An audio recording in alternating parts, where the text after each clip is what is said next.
Salve, senhoras e senhores, bem-vindos ao podcast do Motor1.com, diretamente do IDES aqui no Rio de Janeiro. Uma série de entrevistas pra gente falar bastante de eletrificação, de planos futuros. Agora comigo aqui, Maurício Jordão, gerente de comunicação, vamos dizer assim, da Hyundai. Jordão, eu tenho uma curiosidade, talvez eu esteja errado. Você é uma das pessoas que está há mais tempo daquela empresa? Porque eu lembro, eu tenho uma leve lembrança de você em 2012 apresentando a HB20. Isso aí. Olha que louco, né? Bom, olá a todos, é um prazer estar aqui. Eu entrei... Tem gente que está lá um pouquinho mais de tempo, mas são bem poucos, sim. Eu peguei bem o comecinho dessa onda da chegada da Hyundai aqui no Brasil.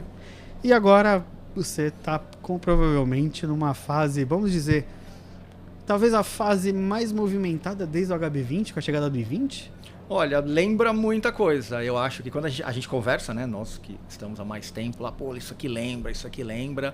A gente tem o Creta, né, que veio, mas assim, traz muito essa questão de memória, de como foi o HB20, de como você chega com um produto, porque isso é interessante.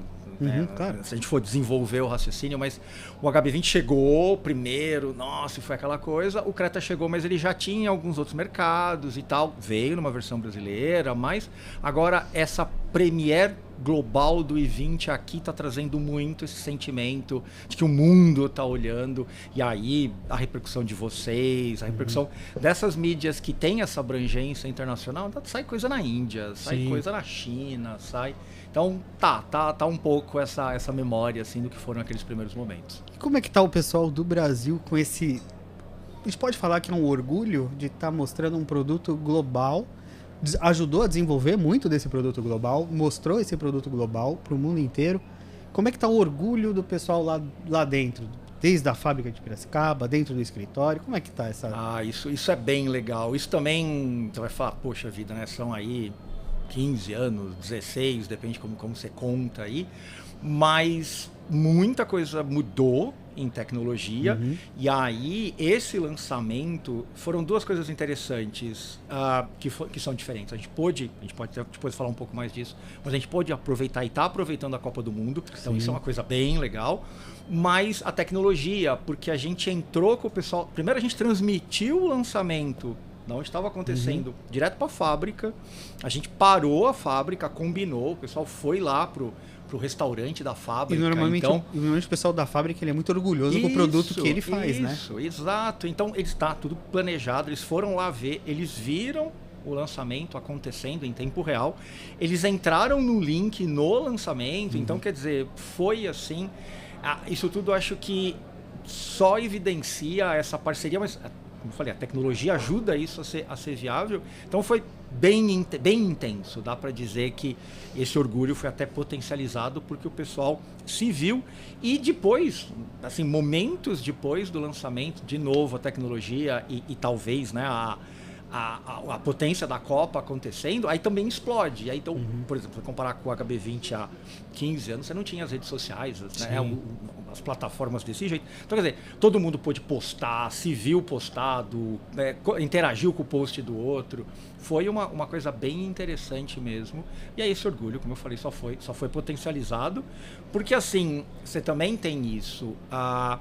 Muitas áreas trabalharam, né? Isso é outra coisa que lembra bastante o HB20. Tem todo um desenvolvimento. Praticamente a empresa toda, né? Porque você vem desde o pessoal do desenvolvimento até sim. Marketing, comercial, tá todo mundo no mesmo foco, né? Pessoal de compras. Então teve uma coisa, uma sinergia aí entre as áreas muito bacana. E você falou da Copa, né? Isso é muito interessante. A gente até... para quem não sabe, né? Por mais que o Motor não seja um site automotivo, o pessoal gosta de futebol. Eu não vou me incluir muito, porque eu confesso que pra mim juiz quase joga. Mas lógico que a gente tá sempre de olho na audiência, descobrindo o que tá acontecendo. E fato que quando se fala ou só de aparecer i20 durante os jogos, a busca é muito alta, né? Como é que a Hyundai olha essa parceria com a Copa, né? Esse patrocínio, né, com a Copa do Mundo, numa visão global, né? E principalmente até pelo próprio carro global ter aparecido no país do futebol, vamos dizer assim? Então, isso faz esse lançamento de agora ser bem diferente. O que tinha de interessante, só para falar bem da Copa, é que a Hyundai começa, né? Eu entrei na Hyundai em 2011, né? Começa as operações, você lança o HB20 em 2012 e você tem a Copa no Brasil 2014. Sim. Então aquilo foi muito intenso. Aí você tem as Copas seguintes e agora você está com uma Porque a parceria é global, né? É global. E agora você está com a Copa e aí o timing deu super certo. Mas assim, a Hyundai começa a patrocinar as Copas em 1999, com a Copa Feminina, né? Porque em 99 era o ano da Copa Feminina, foi a Copa nos Estados Unidos. Os Estados Unidos era um mercado-alvo interessante para uma marca asiática, mas eles estavam de olho, claro, em 2002, que é a Copa Coreia do Sul, Japão. Isso também é bacana, tem gente que fala Japão-Coreia, a gente fala Coreia-Japão. Coreia-Japão, né?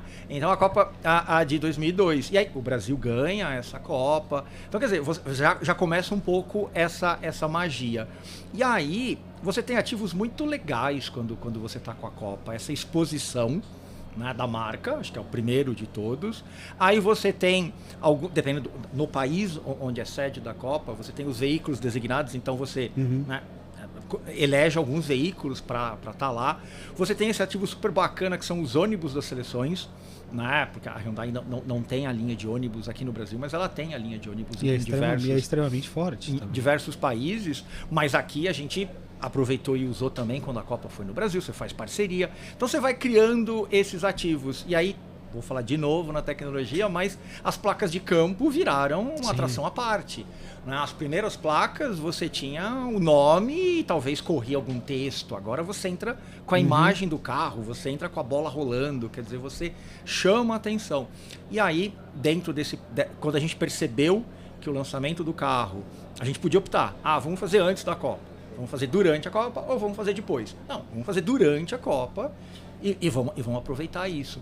Então aí por que não usar as placas de campo? Por que não? E aí quando a gente deu tudo certo, nos jogos, né, vai aparecer, e vão aparecer outros modelos, mas vai aparecer i20. E o bacana é que o carrinho que aparece, então, ou seja, é o carrinho brasileiro. Então o que está aparecendo para o mundo inteiro é o i20 que a gente começou a fazer aqui no Brasil. E como é que está essa primeira, vamos dizer, temos aí uma semana do lançamento do i20? Uma semana, quase duas, né? Depende. Como é que está essa recepção do público, concessionários? Como é que está essa... Porque é um produto muito...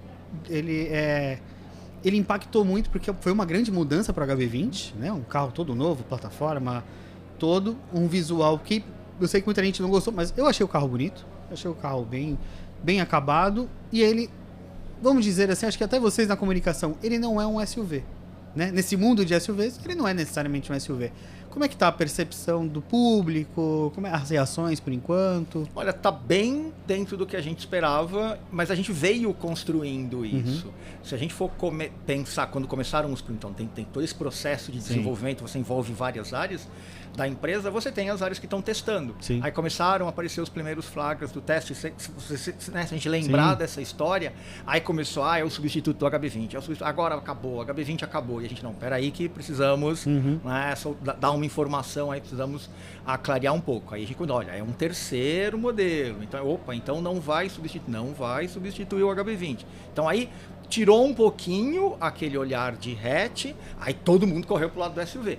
Então é um SUV, então é o Baia. Aí foi todo pro lado. A gente esperou mais um pouquinho, mas aí vocês foram um dos mais precisos em cravar. Não, peraí, gente, né? Talvez ainda não é o Baia, não é esse momento. O i20, a gente não havia tido nada de i20 no Brasil. O i20 é um veículo mundial, você tem na Europa, você tem na Ásia, você tem em vários países da América Latina. É o carro que a Hyundai usa, inclusive no Rally. No Rally, é um carro exatamente para esse segmento, só que por isso que as histórias se conectam. Quando a gente lançou o HB20, naquele momento, o i20 não é muito do gosto do brasileiro. Ele não tem esse design mais arredondado, essa coisa mais... A gente usou muito isso na época de sensual, de esportivo, que era uma coisa que o brasileiro gostava. Hatch era o segmento que bombava no Brasil. Então tudo tinha a ver, vamos desenvolver o HB20. Então não veio o i20, e o i20 estava um pouco distante. A gente teve sucessos do i30 aqui no Brasil, então quer dizer, a linha I não é que era completamente desconhecida. Mas no lugar do i20 veio o HB, né? Que ele foi desenvolvido para o nosso mercado. Isso, né? Aí veio o HB20 e aí aqui, é como se não se conhecesse o i20. E aí, você vai pensando, olha, o HB20 está consolidado. O Creta está também consolidado no segmento dele dos SUVs de entrada. E aí, de novo, é o Brasil, né, jogando aí no cenário mundial com uma coisa que assim, é inovadora, que é esse segmento entre os hatches e entre os SUVs. Aí começou a ter a concorrência lançando seus modelos. Também puxou sempre aquelas perguntas, é SUV ou não é? É, não é? Parece, não parece? E aí, você olha esse segmento e fala, bom, dá para entrar, né? Com o HB20 não, o HB20 segue, o Creta também segue, vamos colocar alguma coisa nesse meio, então a gente não apresenta como SUV, ele na classificação cai como um hatch, mas ele tem dimensões generosas e ele tem um desenho, aí vem aquela palavrinha crossover, então é crossover, na caixa. Como é que vai fazer? Mas assim, ele é um hatch bem generoso em dimensões, ele tem assim, tecnologia embarcada, ele você perguntou do lançamento, algumas, né, comparações que são feitas, vale mais isso, vale mais aquilo, então ele também está buscando exatamente um nicho que ele é muito competitivo. Então o resultado, como eu disse, está bem dentro do nosso esperado, porque a gente veio com essas coisas um pouco disruptivas. Ele não é um hatch, mas também ele não é um SUV. Então ele é um crossover. Então deixa um pouco o mercado decidir. Ele veio com um pacote tecnológico muito bacana, então também vai se diferenciar nisso. E aquele último detalhe que a gente sempre como é que vai ser o preço, a gente também segurou isso até o último momento. A recepção que a gente tem tido é que o preço está bastante ajustado. Porque a gente também disse muito isso. Ele vai ficar entre as versões do HB20 e as versões do Creta. É lógico que uma ou outra... Mas assim, existe um posicionamento de mercado muito interessante para ele e isso está sendo percebido. E a última coisa que você perguntou, é legal comentar, ele está chegando nas concessionárias, a gente lançou, na semana seguinte... Os lotes finais foram, né, da primeira etapa foram produzidos, estão sendo despachados. Ele está chegando nas primeiras concessionárias, está tendo uma recepção bacana. Os concessionários vão agora se organizando para, né, chamar cliente, fazer um evento, trazer o pessoal. Mas o resultado dessa primeira leva, né, de impressões, de matérias, foi bem de acordo com o que a gente esperava. Vou até contar um bastidor meio louco, né? Porque a gente que trabalha no setor, às vezes... tem que parar e pensar, né? Eu lembro quando vocês soltaram aquele comunicado, o terceiro modelo de Piracicaba, foi até uma reunião por telefone minha com o Fábio. Falei, Fábio, é o i20.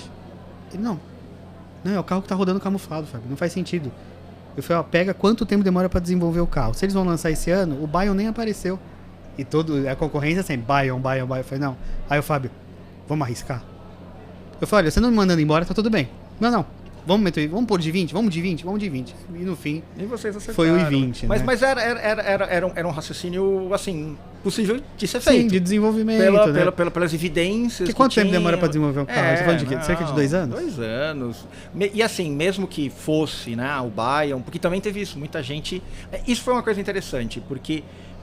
ou era o i20 ou era o Bayon, mas estava todo mundo olhando muito os que estão na Europa. Ou seja, esse i20 ele é diferente do que está na Europa hoje. Sim. O Bayon está num processo de que pode vir uma... Já está rodando camuflado por aqui. Então. Gerações aí. Então, acho que os apressados foram muito no que já tinha.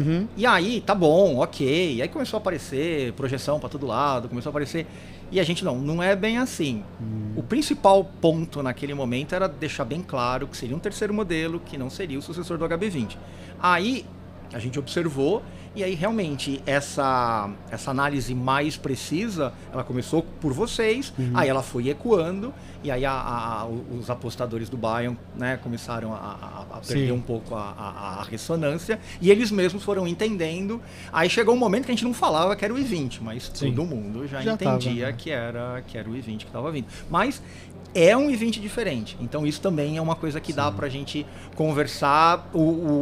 Como eu comentei, assim, o i20 é bastante popular na Índia. Sim. Então a imprensa da Índia estava também procurando e vendo. Só que curioso que lá para essa faixa, né, de veículo, para esse modelo, eles têm aí uma limitação de 4 metros para pagar menos imposto e tal. Então eles já, não, peraí, se tem mais de 4 metros, então... Que hoje o nosso i20 tem quanto? Agora 4,13. Então os indianos já entenderam que pode ser o caminho, mas não é esse carro que vem pra gente. Então isso também a gente vai entender como é que né, os clientes, a audiência, como é que percebe, porque nesse momento, né, esse modelo está muito ajustado para o Brasil, sim, e a gente vai ser o único lugar no mundo a produzir, e as primeiras levas serão todas aqui para o Brasil. Mas também vai exportar igual é o HB20 é uma sequência. O HB20 se deu super bem para os mercados que ele foi exportado, principalmente que são mercados muito, muito próximos, e são mercados que o Brasil é essa referência. Pô, se dá certo no Brasil, dá certo aqui também. Que é Argentina, Paraguai, Uruguai, sim, a própria Colômbia. Então, sim, está nos planos, mas nesse momento a gente vai focar bastante no Brasil. Até, como eu falei, aproveitar muito a Copa, aproveitar o semestre. A gente vai seguir bem com o Brasil na prioridade. Poderemos ter um dos carros do ano? Ele é sempre um forte candidato. Ele sim, é sempre um forte candidato. Como eu falei, aí o último detalhe que sempre... Isso é sistemático, a gente deixa para o último, que é o preço. Veio bem calibrado, a gente está tendo essa devolutiva desde a versão de entrada até a top, então era o fator que faltava. Aí começam a surgir os primeiros comparativos, a gente vê que assim, o nível de equipamento é muito bacana. Aí você tem o interior, e aí a gente tem coisas novas.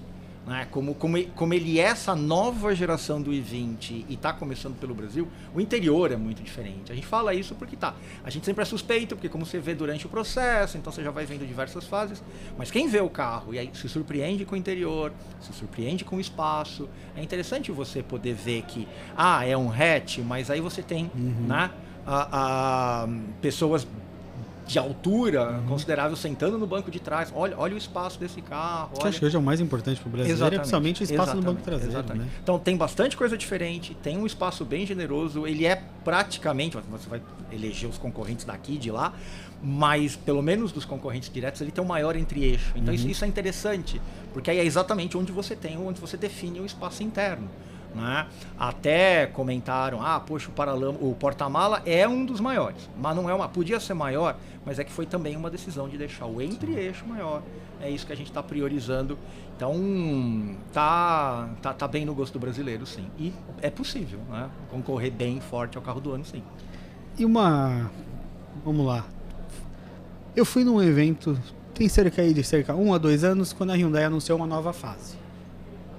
Os modelos importados, a eletrificação, a gente tem o quê? Tá falando do quê? De 1 ano e meio a 2? Acho que vai ser 2, né? É um processo que começou uns 2 anos. Kona e a Ioniq chegaram, uma eletrificação em 2 níveis, né? Um híbrido pleno e um elétrico.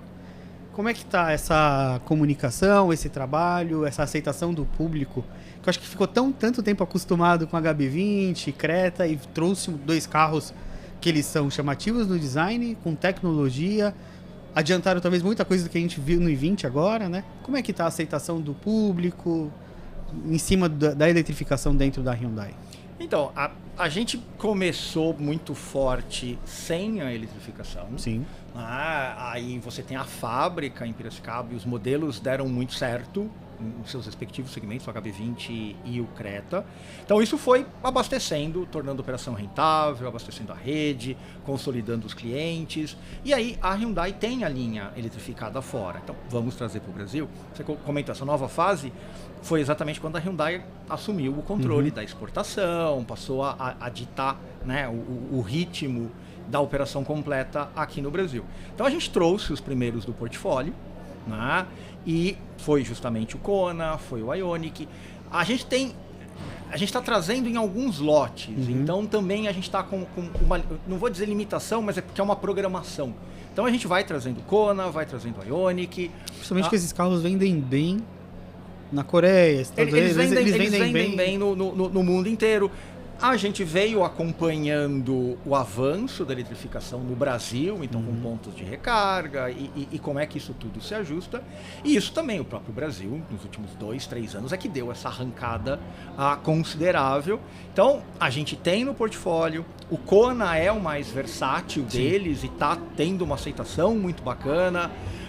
Como eu falei, são lotes, então a gente programa o próximo lote, traz o próximo lote. O Ioniq teve uma aceitação super bacana, é um veículo de um nicho, ele tem um design também muito característico, então a gente está entendendo que ele está, né, se consolidando no nicho dele, que é uma venda muito específica, pedido para um determinado cliente que olha, poxa, esse é o carro, que tem muito da minha personalidade nesse carro, então eu peço. Então a gente está, eu diria que a gente ainda está afinando esse portfólio na questão de volume, que também não é isso, a Hyundai tem desde o começo, que não é gerar estoque. Isso é outra pergunta recorrente. Sim. Quando é que vai aumentar a capacidade de produção em Piracicaba? Quando é que vai não sei o quê? A gente já trabalha em 3 turnos, a gente tem a área construída lá para fazer o que a gente está fazendo, a gente vende tudo que produz, sabe? Não trabalha em 3 turnos, não tem paralisação, tá tudo redondinho. Então, o próximo passo, ele está sempre no planejamento. A gente pode sempre seguir falando aí, mas assim, 2028 é uma data interessante, porque tem coisa nova acontecendo, 2030, a gente teve o anúncio de um investimento... É isso que eu ia falar, tem um investimento até 30, né? De $1 bilhão que vai até 2032. Sim. Então, quer dizer, esse é um plano, é um horizonte que a Hyundai está olhando, que muita coisa vai acontecer. Aí, vocês vão ver que esse portfólio vai se ajustar. Eu diria que a gente está fazendo exatamente esses ajustes e colocando os carros no mercado, mas o foco dos produtos produzidos em Piracicaba serem os carros-chefe, isso permanece e a gente tem conseguido bastante sucesso com isso. E planos de eletrificação nos produtos nacionais? Para a gente Piracicaba, porque é um investimento bastante... É um valor alto para investir na fábrica e... Querendo ou não, o mercado de legislação brasileira exige cada vez mais eletrificação, principalmente nos produtos locais, né? Sim. E a plataforma do i20 está pronta também para eletrificação, tudo. Como é que a gente pode esperar pelos próximos anos? Tá chegando. Dentro desse horizonte de 2032, né, a gente está muito concreto isso. Está em desenvolvimento, está em teste. Desenvolvimento já no Brasil? Já no Brasil. O fato da plataforma do i30 ser uma plataforma nova, que já é pensada para eletrificação, está dentro desse plano. Você ter híbrido flex, tudo isso está dentro desse pacote de investimento que foi feito até 2032. A gente só vai nos momentos corretos e a gente tem muito... Como tudo é muito dinâmico, essas peças já estavam em jogo, né? Você tinha o HB20, você tinha o Creta, você tem o i20, acaba sendo a Premier mundial aqui no Brasil.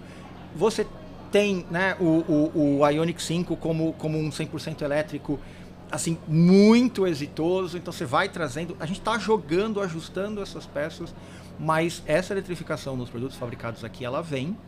Né? Ela vem com o híbrido flex, ela vem com justamente a hibridização dentro da plataforma que agora a gente trouxe com o i20. Então ela vem. Como eu falei, né, 2028, 2030, 2032 são anos aí importantes nesse processo. Muito bom. Jordão, obrigado pelo tempo.